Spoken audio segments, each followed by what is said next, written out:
What's up YouTube fragrance family and friends? I'm Tommy with Studio Sins and welcome to another video review. Brand new release today that we're going to be looking at is from Jesus Del Pozo from the very popular Halloween Man line.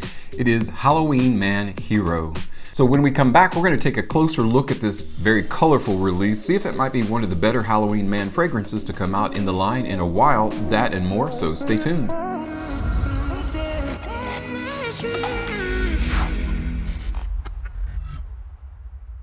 Hey friends and welcome back. So today we're going to be taking a closer look at the brand new 2021 release by Jesus Del Pozo,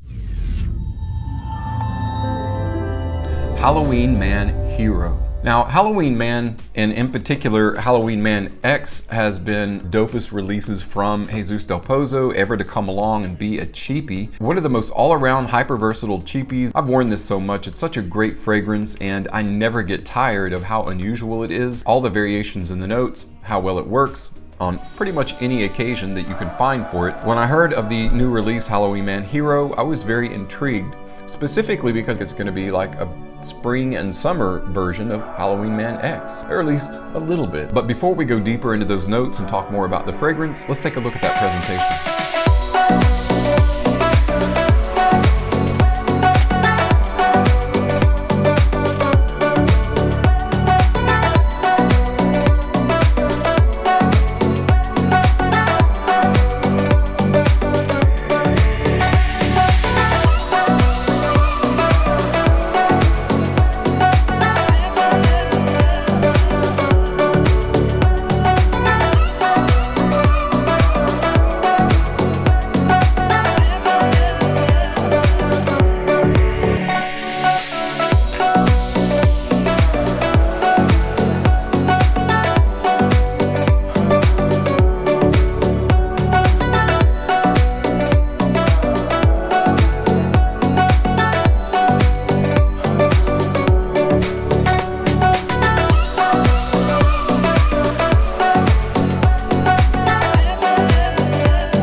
So the box is pretty cool. It looks like one of those holographic iridescent decals that when you move it, it looks like something different. There's nothing like that on this actually, but it seems to have the actual tagline on the side of the box, jump into the blue. So it basically answers that question, is this gonna be a blue fragrance? Absolutely, jump into the blue. So this is Halloween Man's foray into the world of blue fragrances.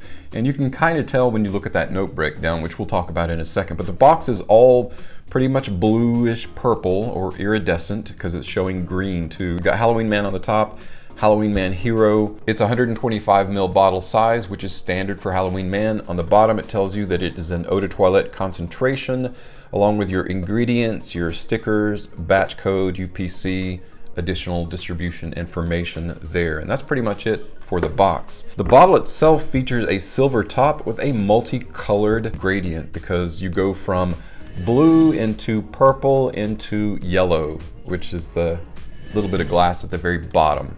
So that's pretty cool. It reminds me of one of those ice creams that we used to get as kids that was like called the Bullet or something, because it had like different red, white, and blue. This isn't red, white, and blue, but just kind of reminds me of that kind of look. Pretty cool presentation. Overall, I like it, but what about the notes? What about that note breakdown?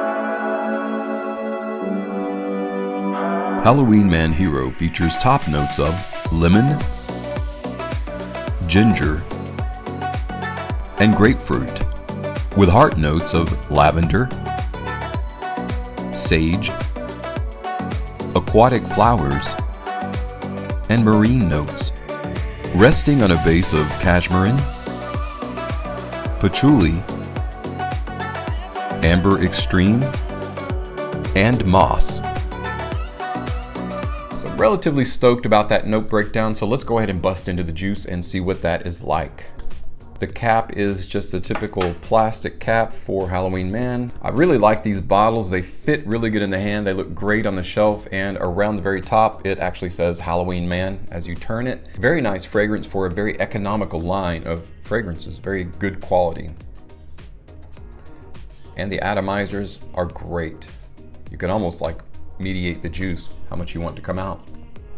It's not like a pre-rendered synthetic cheap aquatic fragrance smell. It's just a really nice probably because they're going the way of those aquatic flowers. So florals in much the same way, and I've mentioned this before, there's the Tommy Bahama Maritime Deep Blue that uses flowers to mimic the deep oceanic blue quality of the aquatics. And that's pretty much what's going on here, with a little bit more salt, a little bit more kind of a briny feel going on, but it's really, really nice. It's almost aldehydic. It's got this really nice, lightly balsamic or powdery essence about it that immediately dives into, no pun intended, or maybe pun intended, into marine or aquatic notes. Both the lemon and grapefruit are stimulated and aerated by the ginger note in here, which makes those citruses just pop in the open. Very refreshing, very revitalizing. And then of course the base it's setting on with that amber extreme, a little bit of moss, a little bit of patchouli.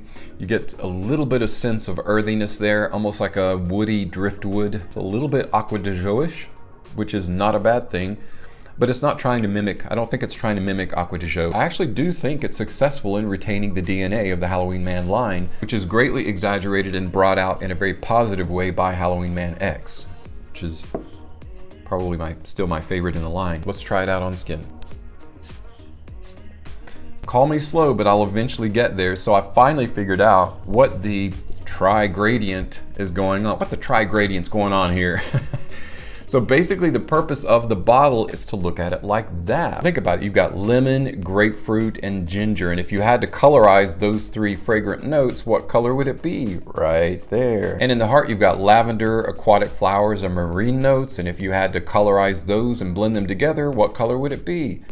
Purple. And then of course, because it's largely an aquatic fragrance, you're looking at the ocean. You're going deeper into the ocean, into the blue.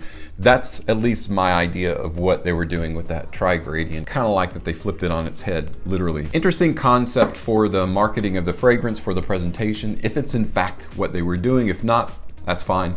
I think it's pretty cool. I think overall they were successful in making an aquatic fragrance that is also very fresh, very blue. Because of the citrus and floral notes in here, it's not overtly aquatic. Not aquatic in the way that Giorgio Armani, Aqua de Jo is aquatic, or maybe Bulgari Aqua Marine or Aqua Atlantique. Those line of fragrances are extremely aquatic. They're all about the water. This one is maybe a mix of Versace Dylan Blue, Bleu de Chanel, Aqua de Jo, kind of wanting to be the best of those worlds. And I think to a large degree they were successful rather than failing. A good bit of lemon and grapefruit still in that open, owing largely to the fact that ginger keeps it lasting. The primary wallop and power punch this packs is coming from that amber extreme aroma chemical in here that it doesn't smell synthetic though, because it's kind of enveloped or wrapped by some really good quality ingredients, some fragrant notes. Very refreshing, and therefore I would say successful in my book insofar as it's Halloween Man stepping into the blue light, as it were, trying to capitalize on the blue fragrance genre. And why not? They haven't done it yet. So step into the blue, or jump into the blue. Look forward to trying it out more and wearing it in different situations, in high heat situations, and seeing how it responds. Again, because of the aroma chemical, it packs a pretty decent wallop, so the performance is probably going to be at least average. This isn't something you want to wear upscale or dressed up, so it's going to be a wholly casual fragrance, and why not? Our summertime needs more casual fragrances, more casual scents, so I think it's going to work perfectly in that particular venue. Well guys, that's it for my unboxing and quick first impressions of Jesus del Pozo's Halloween Man Hero. But I think it's a successful attempt at being a blue fragrance while still maintaining a little bit of that Halloween Man line DNA, and of course maintaining its very inexpensive and affordable price. Even as a new release, I think the price is great. You can get it for less than 40 bucks. So guys, thanks so much for stopping by and checking out today's unboxing and first impressions. As always, thank you so much for your support on my channel. I'm Tommy with Studio Sense, and I'll see you tomorrow.